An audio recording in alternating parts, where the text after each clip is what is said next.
Hello.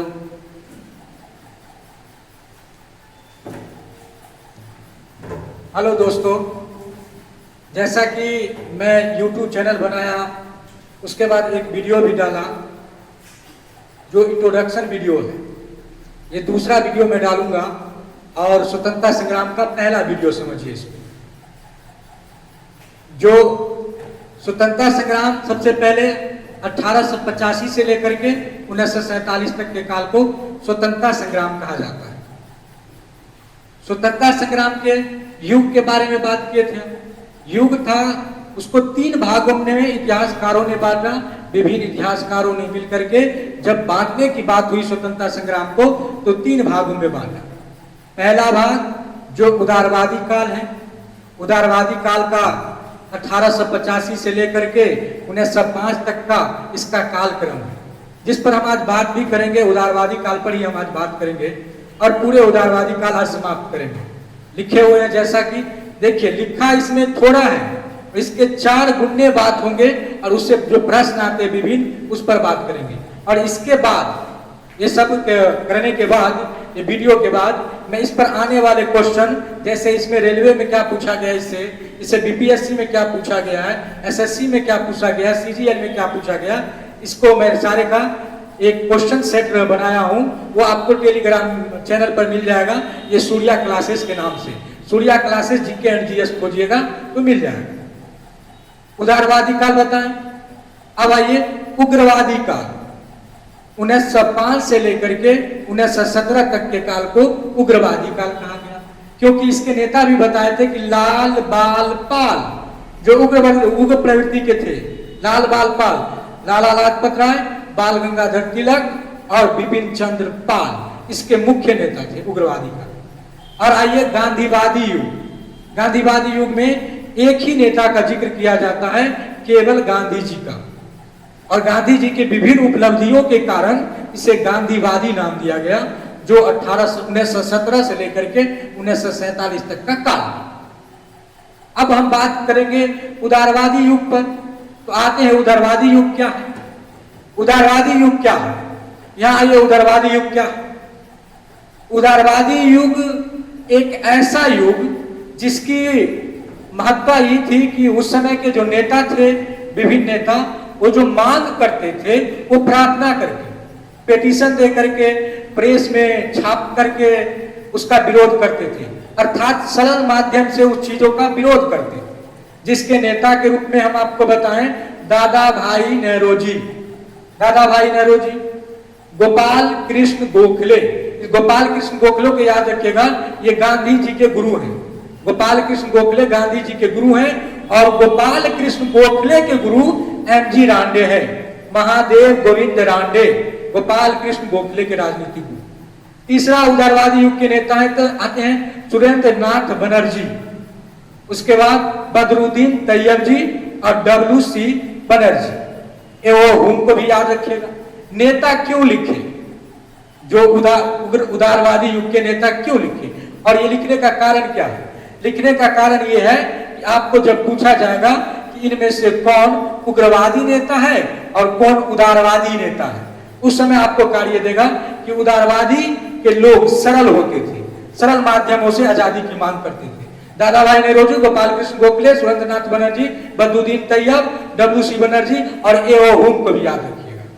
अब आइए मैं डेट बाय डेट बात करूंगा, जैसा कि 85 से 1905 तक पहुंचूंगा। तो 85 में क्या हुआ, 28 दिसंबर 1885 ईस्वी को बॉम्बे के गोकुलदास तेजपाल संस्कृत विश्वविद्यालय में कांग्रेस की स्थापना हुई थी। बॉम्बे के गोकुलदास तेजपाल संस्कृत विश्वविद्यालय में स्थापना हुई थी। ये स्थापना होने वाला था पूना में। ये भी कई बार पूछा गया है कि कांग्रेस की स्थापना कहाँ हुई थी, तो आप मारिएगा मुंबई में। होने वाली कहाँ थी, तो कहाँ होने वाली थी, पूना में होने वाली थी। वहां क्यों नहीं हुआ, क्यों नहीं हुआ, तो वहां प्लेग फैल जाने के कारण वहां नहीं हुआ। उसके बाद कांग्रेस के स्थापना के समय उसमें सदस्य कितने थे, तो हम ये सदस्य की संख्या लिखे हैं 72। उसके बाद कांग्रेस की स्थापना जो हुआ था, वो स्थापना किया कौन था, तो हम लिखे हैं A.O. ह्यूम। स्थापना किया था एओ ह्यूम, और उसके पहले अध्यक्ष बने थे WC बनर्जी। उसके पहले अध्यक्ष WC बनर्जी बने थे, और वाइसराय जो उस समय थे लॉर्ड डफरिन थे। याद रखिएगा, वाइसराय लॉर्ड डफरिन थे इसके। और इसमें कांग्रेस में इसके अलावा क्या पूछा जाएगा कांग्रेस की स्थापना के समय, तो आपको बता ही दिए बॉम्बे में हुआ, होने वाला था, पूना में प्लेग फैल जाने के कारण नहीं हुआ, वहां नहीं हो पाए। कांग्रेस से इसके अलावा जो प्रश्न आते हैं, कांग्रेस के पहले मुस्लिम अध्यक्ष, हम अभी बात भी करेंगे, तो आप मारिएगा बदरुद्दीन तैयबजी। कांग्रेस के पहले अंग्रेज अध्यक्ष जॉर्ज यूल। कांग्रेस के पहले महिला अध्यक्ष एनी बेसेंट, और कांग्रेस के पहले भारतीय महिला अध्यक्ष तो सरोजिनी नायडू। कांग्रेस के सबसे पहले युवा नेता अबुल कलाम आजाद। यहां तक कांग्रेस की बात करें, और विभिन्न बातों कालक्रम के हिसाब से करेंगे। ये आप 85 देखिए, 85 के बाद 1886 ईस्वी में कांग्रेस की अधिवेशन कोलकाता में हुआ। ये नहीं, कई बार पूछा गया क्योंकि दूसरा अधिवेशन था कोलकाता में हुआ, जिसके अध्यक्ष दादा भाई नेरोजी ने किया था। दादा भाई नेरोजी ने किया था, दादा भाई नेरोजी।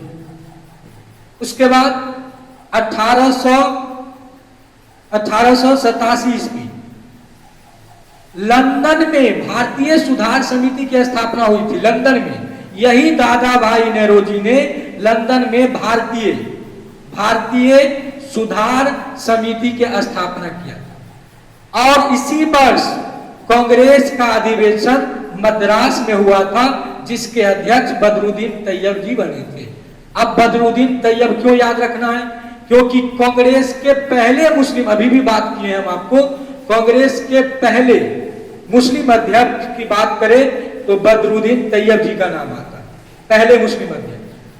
इसके अलावा जब भारतीय सुधार समिति की स्थापना हुई, इस वर्ष क्या किया अंग्रेज, यह भी पूछा गया है कि अंग्रेज के प्रति, अंग्रेज कांग्रेस के प्रति अपना रुख कठोर कर लिया।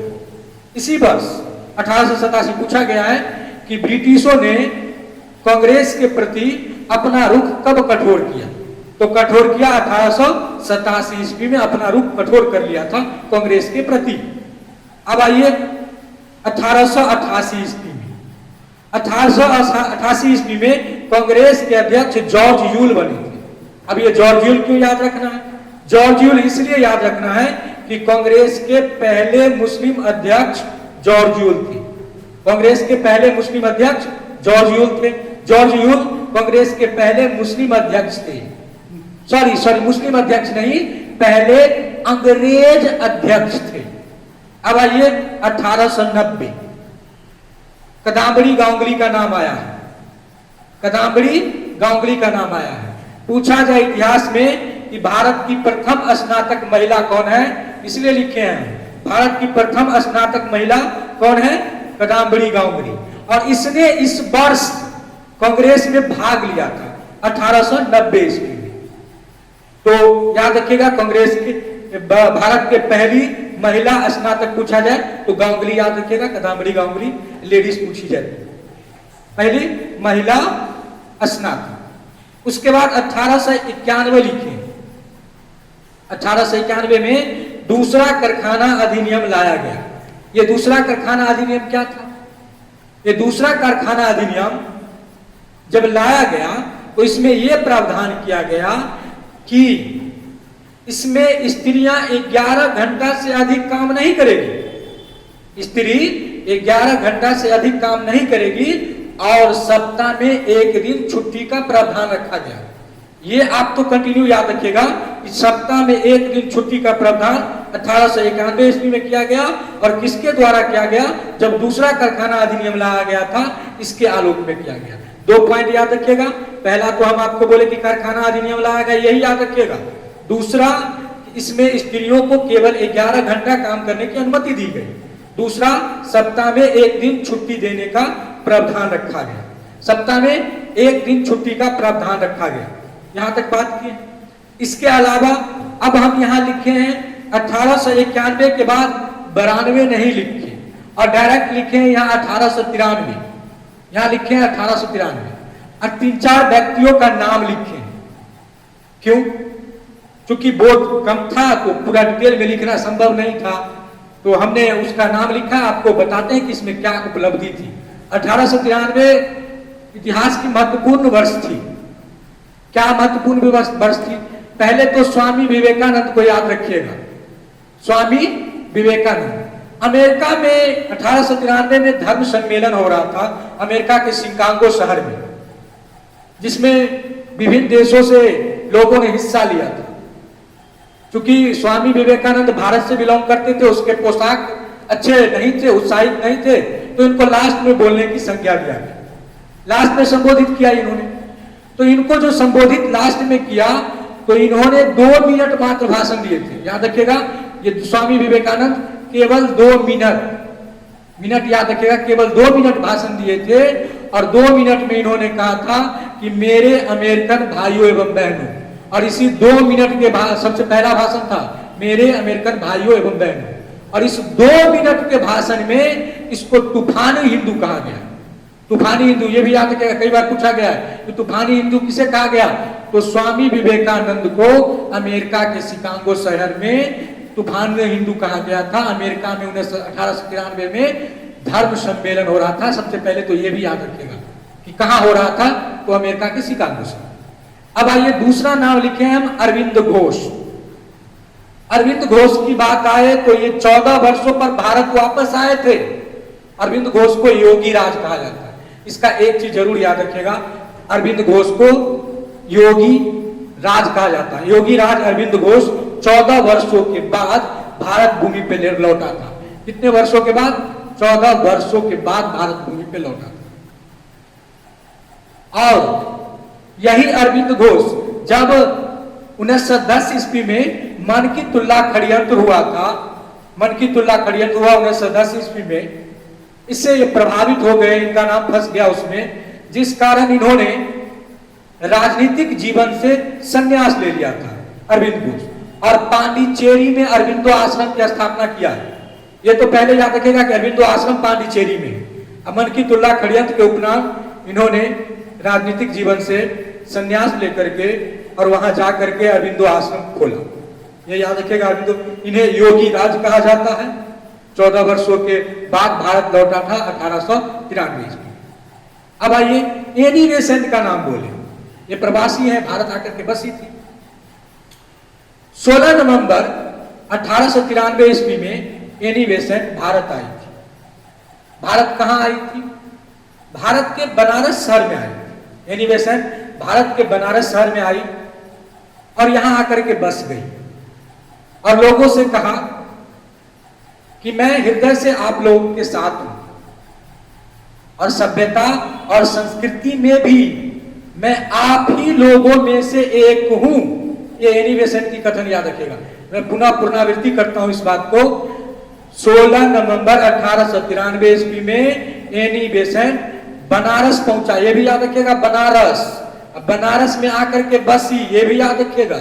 और इन्होंने एक बात कहा, ये भी याद रखिएगा कि मैं हृदय से आप लोगों के साथ हूं और सभ्यता और संस्कृति में भी आप ही लोगों में से एक हूं। ये बात याद रखिएगा एनी बेसेंट का।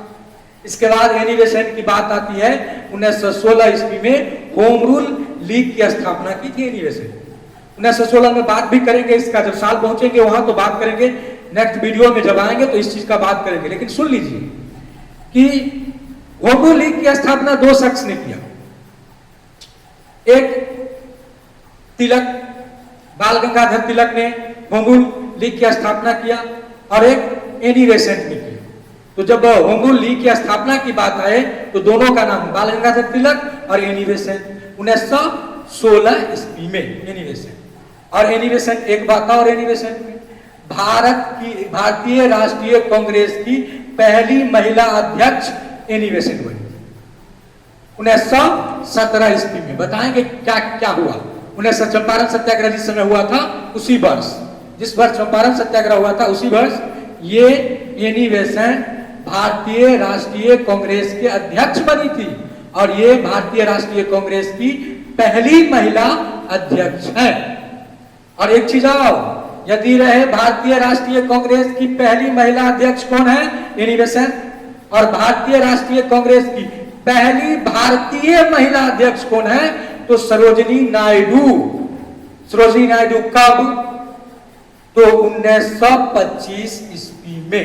ये भी याद रखिएगा। दो बातें बताया हम आपको। भारतीय राष्ट्रीय कांग्रेस की पहली महिला अध्यक्ष एनिवेशन, भारतीय राष्ट्रीय कांग्रेस की पहली भारतीय महिला अध्यक्ष सरोजिनी नायडू। अब आइए एक और नाम लिखे हम 1893 में, वो है महात्मा गांधी। राष्ट्रपिता, राष्ट्रपिता महात्मा गांधी। इन्हें राष्ट्रपिता पहली बार किसने कहा था? ये याद रखिएगा। राष्ट्रपिता इन्हें पहली बार कहा था सुभाष चंद्र बोस ने इन्हें राष्ट्रपिता कहकर के पहली बार संबोधित किया। और इनको महात्मा कहा था रविन्द्रनाथ टैगोर ने इन्हें महात्मा की उपाधि दिया था। चंपारण सत्याग्रह के बाद महात्मा गांधी को महात्मा की उपाधि रविन्द्रनाथ टैगोर ने दिया था। महात्मा गांधी को राष्ट्रपिता सुभाष चंद्र बोस ने कहा था। महात्मा गांधी के राजनीतिक गुरु हम आपको बताए थे कि गोपाल कृष्ण गोखले को महात्मा गांधी के राजनीतिक गुरु कहा जाता है, और गोपाल कृष्ण गोखले के राजनीतिक गुरु एमजी रांडे, महादेव गोविंद रांडे। याद रखिएगा ये चीज, ये पॉइंट याद रखिएगा। अब आइए, महात्मा गांधी को एक और उपाधि मिला था, केसरे हिंद की उपाधि मिली थी महात्मा गांधी। एक और बताएंगे, ब्रिटिश महारानी को भी केसरे हिंद की उपाधि मिला था। इससे पीछे के जब इतिहास हम बात करेंगे चर्चा, अभी तो मूलभूत पॉइंटों पर बात करें तो बताएंगे। महात्मा गांधी को केसरे हिंद की उपाधि किसने दिया? महात्मा गांधी को केसरे हिंद की उपाधि 1915 ईस्वी के बाद मिला था, जब उन्होंने 9 जनवरी 1915 ईस्वी को भारत आया था। तो उससे उन्हें केसरे हिंद की उपाधि ब्रिटिशों ने दिया था, क्योंकि प्रथम विश्व युद्ध में भारतीयों को सेना में भर्ती करने के लिए उत्साहित किए थे गांधी जी ने। इसलिए इससे प्रभावित होकर के ब्रिटिशों ने महात्मा गांधी को केसरे हिंद की उपाधि दिया था। ये पॉइंट आप याद रखिएगा, ये महत्वपूर्ण पॉइंट है। हम आपको बोले भी है कि इसका प्रश्न मैं टेलीग्राम पर डालूंगा, उसका आप उत्तर दीजिएगा, और हमको लगता है कि 100 प्रश्न का 100 आप आंसर दे दीजिएगा। अब आइए, महात्मा गांधी के बाद के तो 1993 में क्या हुआ महात्मा गांधी का? 1993 बोल देते, 1893 में क्या किया महात्मा? महात्मा गांधी 1893 ईस्वी में अब्दुल्ला सेठ थे, जिनके मुकदमा को लेकर के दक्षिण अफ्रीका गए, और दक्षिण अफ्रीका के गए तो इनके साथ हो गया पंगा। दक्षिण अफ्रीका में इनके साथ क्या पंगा हुआ? तो पहला पंगा तो ये हुआ कि वहां गोरे और काले के बीच मतभेद चल रहा था, और कहां से मतभेद चलेगा? ये जा रहे थे जब ट्रेन में, तय उसी समय इनको मतभेद का सामना करना पड़ा। तो अब्दुल्ला नामक सेठ के मुकदमे के कारण गांधी जी 1893 ईस्वी में कहां गए? दक्षिण अफ्रीका गए।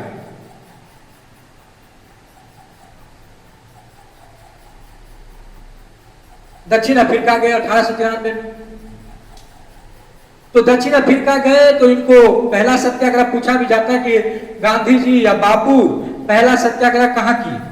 तो पहला सत्याग्रह गांधी जी दक्षिण अफ्रीका से शुरू किए थे। ये न कि चंपारण सत्याग्रह टिक लगा दीजिएगा। पहला सत्याग्रह का प्रयोग, प्रथम सत्याग्रह का प्रयोग या पहला सत्याग्रह गांधी जी दक्षिण अफ्रीका में शुरू किए थे। गए कब थे? अब्दुल्ला नामक सेठ के मुकदमे के लेकर के 1893 ईस्वी में गांधी जी दक्षिण अफ्रीका गए थे। और गांधी जी लौटे कब? यही बात कर लेते हैं, लौटे कब? तो 9 जनवरी 1915 ईस्वी को गांधी जी लौटे थे। यहां लिख देते हैं 1915। अब ये बात आप ही समझिएगा क्या लिखे हम। ये 9 जनवरी 1915 ईस्वी को गांधी जी वापस आए थे दक्षिण अफ्रीका से। इसीलिए आपको पूछा जाए 9 जनवरी को क्या मनाया जाता है, तो भारतीय प्रवासी दिवस 9 जनवरी को मनाया जाता है पर साल। ये पूछा भी गया है कि भारतीय प्रवासी दिवस कब मनाया जाता है, तो 9 जनवरी को। 9 जनवरी 1915 को गांधी जी दक्षिण अफ्रीका से भारत वापस आए थे।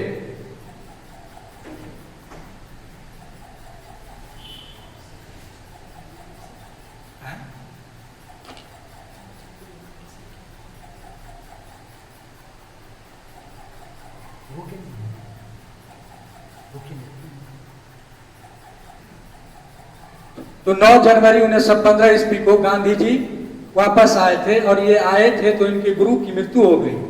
इनके गुरु कौन थे? गोपाल कृष्ण गोखले आते ही इनके गुरु की मृत्यु हो गई।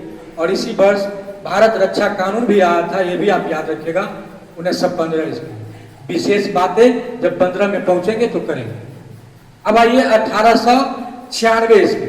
94 में भी एक चीज याद रखिएगा, एल्गिन द्वितीय ने 94 में, इसके बाद 1893 के बाद 94 में एल्गिन द्वितीय ने भारत को कहा था कि मैं भारत को तलवार के बल पर जीता हूं और इसका रक्षा भी तलवार के बल पर ही करूंगा। एल्गिन द्वितीय ने कहा। 95 में कुछ खास, 93 में एक और गणपति महोत्सव और शिवाजी महोत्सव 95 और 93 में हुआ था। तो जब क्रांतिकारी पढ़ेंगे तो पृष्ठ तैयार करेंगे। अब आइए 1896, महत्वपूर्ण है इसके बाद ये 1896 पहली बार वंदे मातरम गाया गया था। 1896 ईस्वी में अधिवेशन कोलकाता में हुआ था, कांग्रेस का अधिवेशन कोलकाता में हुआ था 1896 में, और पहली बार वंदे मातरम गाया गया था और उसके अध्यक्ष थे रहमतुल्लाह सयानी, रहीमतुल्लाह सयानी। और एक चीज और याद रखिएगा, रहमतुल्लाह सयानी कांग्रेस के दूसरे मुस्लिम अध्यक्ष हैं। वंदे मातरम गाया गया कोलकाता अधिवेशन में, पहली बार वंदे मातरम गाया गया, उसके अध्यक्ष थे रहमतुल्लाह सयानी। याद रखिएगा, बंदर पूछा जाता है कि वंदे मातरम कब गाया गया, तो 1896 ईस्वी में। कहा, तो कोलकाता में। अब हम लिखे हैं यहाँ कि 1899 से लेकर के 1905 और लिख दिए हैं करजन। 1899 से लेकर के 1905 तक वायसराय करजन रहे थे, लॉर्ड करजन इनका नाम था। ये वायसराय रहे थे इस समय, ये कालक्रम। और इनकी उपलब्धि क्या क्या थी 18 से 1905 तक, इतना ही पॉइंट लिखे हैं, लेकिन ये महत्वपूर्ण पॉइंट है, ये महत्वपूर्ण पॉइंट है। इतना ही पॉइंट क्यों नहीं लिखे हैं? इनके ही समय में, करजन के समय में ही पूछा जाता है, करजन के समय में क्या क्या उपलब्धि हुई या ये कब हुआ। तो एक सिंचाई आयोग लाया गया 1909 ईस्वी में, एक पुलिस आयोग लाया गया 1902 ईस्वी में करजन के समय में, विश्वविद्यालय अधिनियम, ये तो याद ही रखिएगा, विश्वविद्यालय आयोग लाया गया या विश्वविद्यालय अधिनियम 1904 ईस्वी में, और पुरातत्व विभाग की स्थापना हुई थी 1904 ईस्वी में। इसको भूलिएगा नहीं, पुरातत्व विभाग को भी मत भूलिएगा 1904। और ये सब हुआ था करजन के समय। और ये क्यों, इसका और क्या विशेषता? तो मनक्रिप के अध्यक्षता में करजन ने सिंचाई आयोग लाया था। मनक्रिप की अध्यक्षता में सिंचाई आयोग 1901 ईस्वी में करजन ने लाया था। फ्रेजर की अध्यक्षता में पुलिस आयोग 1902 ईस्वी में लाया। फ्रेजर की अध्यक्षता में करजन ने 1902 ईस्वी को याद रखिएगा, 1902 ईस्वी को पुलिस आयोग लाया था, 1902 ईस्वी को पुलिस आया। और थॉमस रैले की अध्यक्षता में, आप बोल ही दिए हैं, थॉमस रैले की अध्यक्षता में विश्वविद्यालय अधिनियम लाया था 1904। इसमें से एक भी डेट मिस नहीं कीजिएगा, 1902, 1901, 1902, 1904 विश्वविद्यालय अधिनियम थॉमस रैले की अध्यक्षता में लाया। और ये पुरातत्व विभाग की स्थापना 1904 ईस्वी में हुआ था।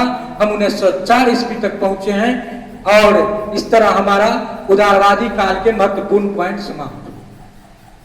इससे हम, बोर्ड थोड़ा छोटा है तो डिटेल में बात करेंगे, और मेरा चूंकि मैं नया हूं तो धीरे धीरे इन चीजों के बारे में सीखता हूं कि किस तरह इस पर लिखा जाए, पूरा लिखा जाए, उसके बाद आपको डिटेल बताया जाए।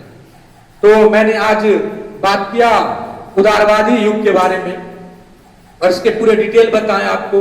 इसके अलावा भी जो क्वेश्चन बनते हैं वो मैं बताया, और उसके बाद इसका पीडीएफ, इन चीजों का पीडीएफ या क्वेश्चन का पीडीएफ मेरे टेलीग्राम चैनल पर मिल जाएगा, Surya class GK and GS मिलेगा उस पर। तो लेकिन हम फिर जाते बता रहे हैं कि ये सेक्शन आपका बहुत महत्वपूर्ण है, जिसमें हम आपको बोले हैं कि मनक्रिप की अध्यक्षता में करजन ने 1901 में क्या लाया, तो सिंचाई आयोग लाया। फ्रेजर की अध्यक्षता में 1902 में क्या लाया, तो पुलिस आयोग लाया।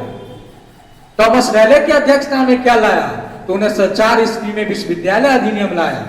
और फिर 1904 ईस्वी में पुरातत्व विभाग की स्थापना किया। जो पुरातत्व की खोज करता है और उसको ऐतिहासिक जानकारी देता है यहाँ पे कोई वस्तु कितने पुराना है पुरातत्व। तो आज का मैं सेशन यही समाप्त करता हूँ और आप लोग सजेशन दीजिएगा कि सर ये त्रुटि है, नया हो कुछ त्रुटि हो सकता है तो मुझे बताइएगा, चैट करके या कमेंट के माध्यम से बता सकते हैं, या मेरे टेलीग्राम चैनल पर आप मैसेज भेज करके बता सकते हैं, या यूट्यूब पर ही मैसेज भेज सकते हैं। आज का सेशन यहीं तक। आप लोगों को धन्यवाद, थैंक यू।